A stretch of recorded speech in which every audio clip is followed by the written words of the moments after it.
Okay, so we're starting to paint today. We got, plastic up to protect stuff. And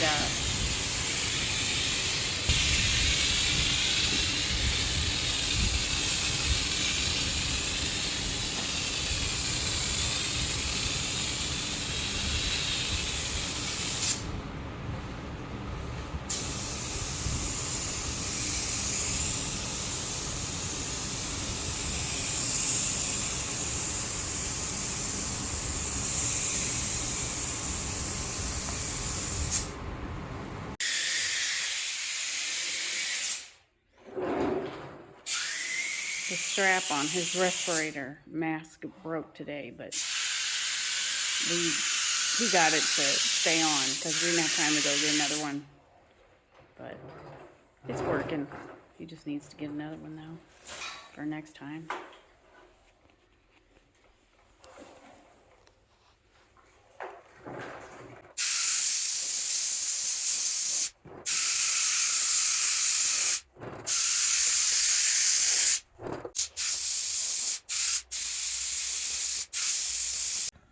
All right, so that is 2 coats on everything. So now we just got to let that dry, and then we'll come back and we'll start on the black. We'll do the same thing. We'll do the frame, we'll do the cross members one way, then we'll flip them over, move them, do the rest of the frame, then do the rest of the cross members. It'll give me an overlap of paint, just like it did here with primer, but that's okay. Not looking for show quality, just looking for preservation here. All right, so a lot of guys have asked what we use to prime and paint the trucks and the frames and the beds that we do. So I thought I'd take a minute to show you.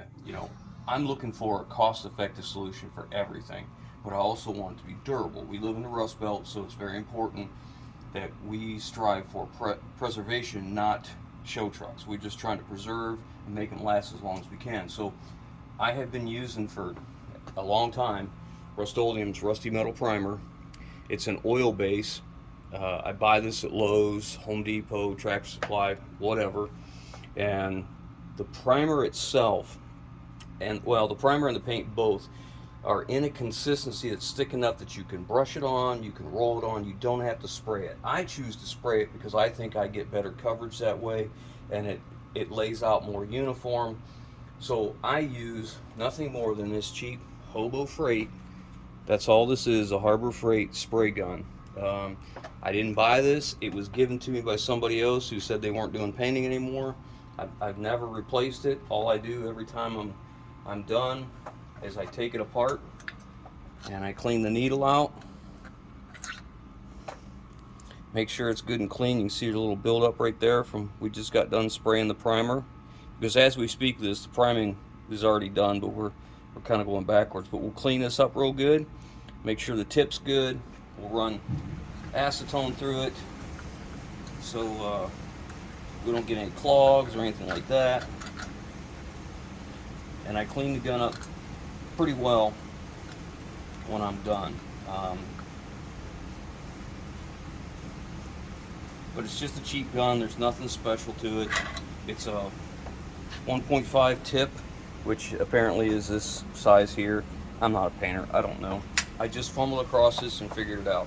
So in order to spray this primer and paint, we need to make it a thinner consistency to actually let it spray, because what happens is the paint comes in here and air comes this way and blows the paint into a fan.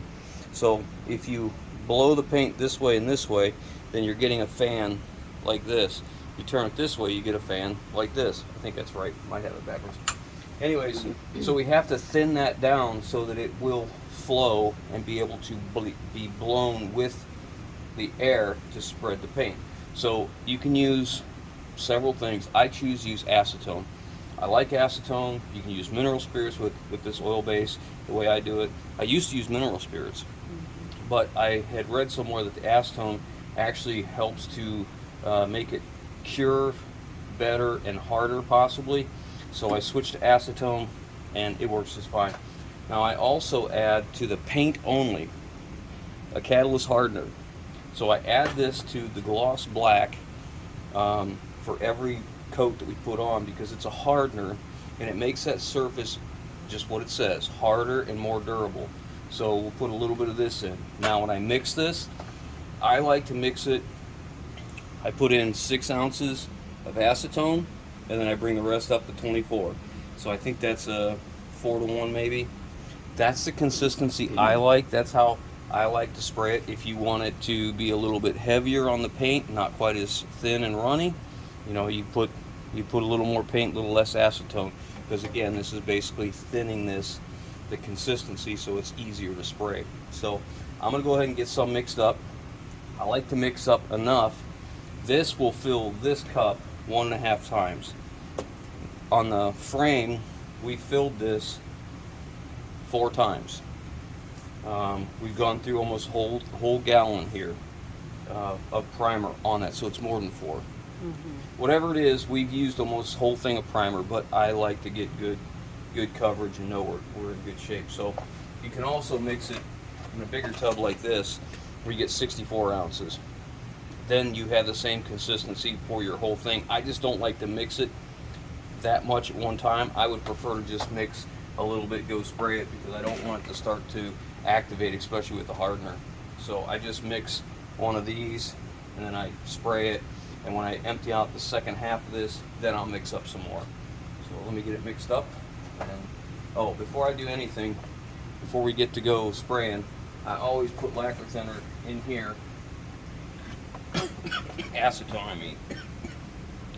I always put acetone in the cup, and then I'll pull it through just to make sure I got a good stream like I always do, so I know there's no crud down here plugging up that tip. One thing about cleaning this gun is you have to make sure that this little breather here is clean, because if it's not clean, this here becomes like your thumb over the straw and you drink at the restaurant. You know, it holds the liquid and won't let it fall. It has to have a vent on top for it to flow. So you got to be careful. We take acetone, we soak it in here, and we take a little bit of MIG wire each way and make sure we can blow through that.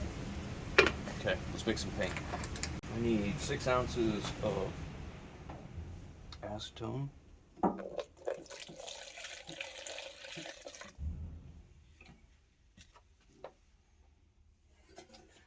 Okay. What do with the cap to that? I don't know. I'll find it in a minute. It's about 6 ounces of acetone. I don't mind it being a little bit thicker with the paint. Now we have to mix up the paint very well, because this will be very thick. A lot of the parts of the paint will be sitting at the bottom. I like gloss black paint. It just happens to be the color I like. We left this inside where it was warm, so it'd be at nice room temperature, easy to mix. So we'll mix this for a while, get it all mixed, and bring it back.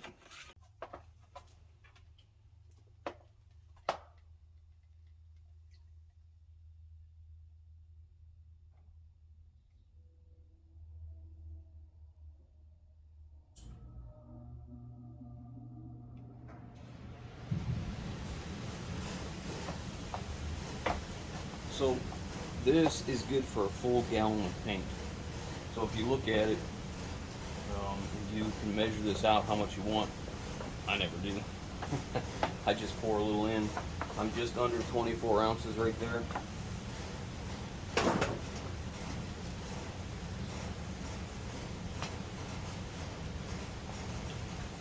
That's where I want to be. Now I'll mix that up really well.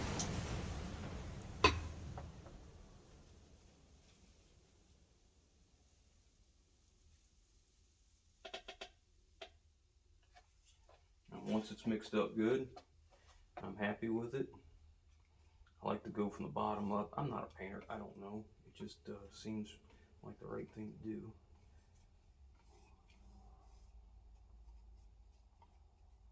And once I feel like it's a pretty good consistency, I don't feel like it's, any part is heavier than the other, I'll mix it up. It seems like I'm a little bit thick for what I normally spray. We'll see how it does, because it's a little bit warmer today. And the shop is at like, what, 70 in here? 65, 70, something like that. I'm not sure.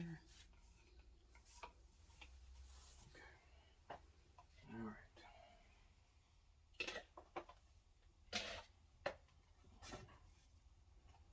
Load the gun. Of course, if you were painting anything nice, you wouldn't do it on a dusty bench that's got metal grindings all over it, would you? And you'd probably screen this paint too.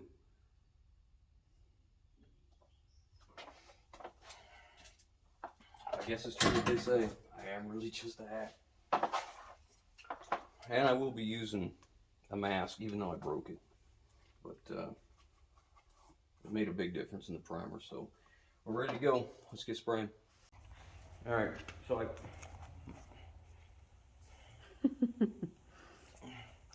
right, so I run this pressure regulator right here at the gun, so I can adjust it as I'm going if I need a little more air, a little less air. I like to run it right around 28 to 30 psi.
So much better.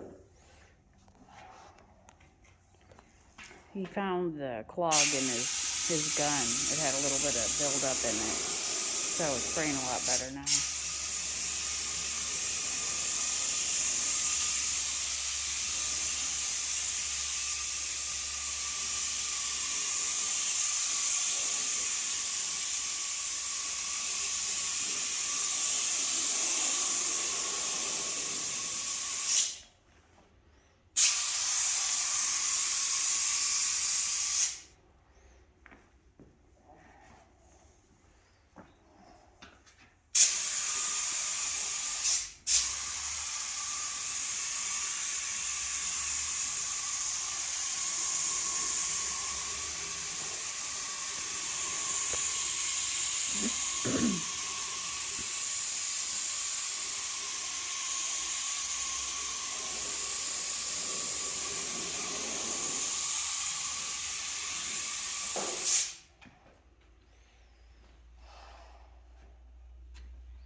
So he's finishing up the last of the frame.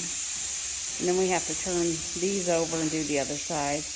And the other side of the cross members, and those two big outer pieces over there that we need to get over here and put on sawhorses to paint those. But it's coming along pretty good and fairly quick.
All right, we got our first good coat on everything. So we're gonna let that do its thing and then come back and hit it again. It's coming along. Then I gotta flip these cross members over and do the bottom side. Again, it ain't new stuff, but it'll look better.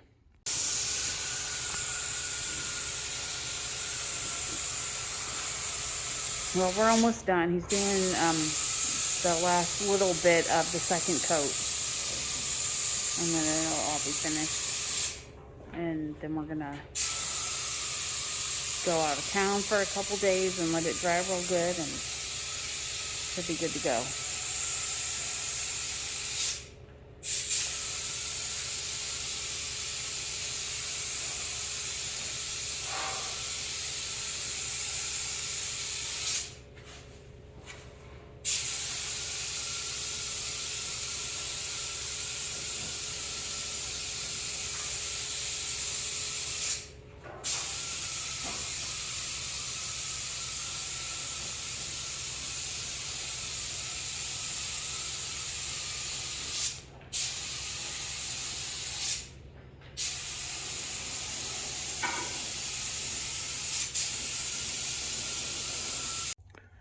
All right, so that was my last and final coat of paint.